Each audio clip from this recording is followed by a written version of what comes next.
thankful ako na nakuha namin yung panalo and nakuha ko lagi yung breakout game.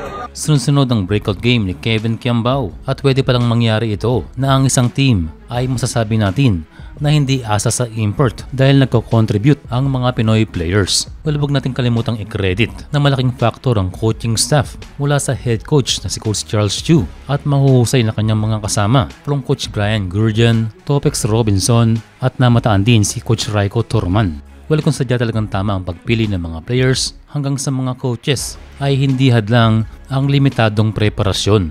Isang magandang halimbawa ang strong group na wala pang talo sa tournament na ito.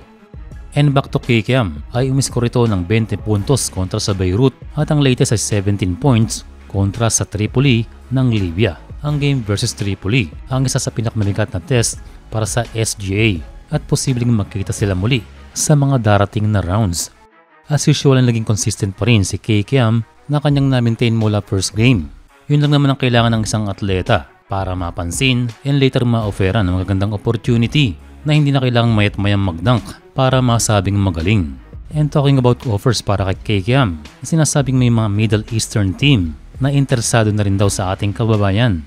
Isa na kaya ang UAE ball club na Al Nazar na interesado kay Kiambao dahil nagpa-picture ito na hawak ang shirt ng team at minention pa si Coach Topex.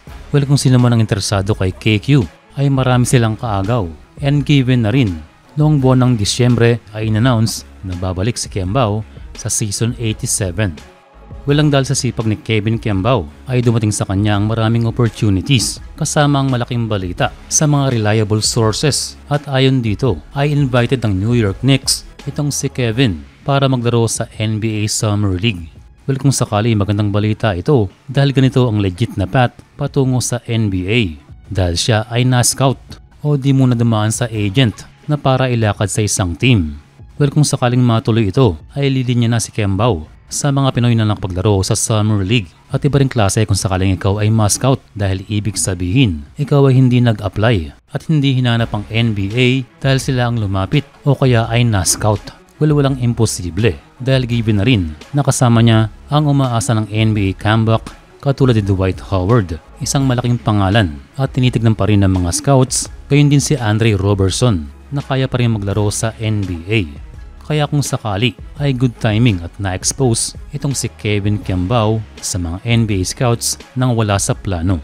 Sa last 5 games, majority scoring leader itong si Kiambao.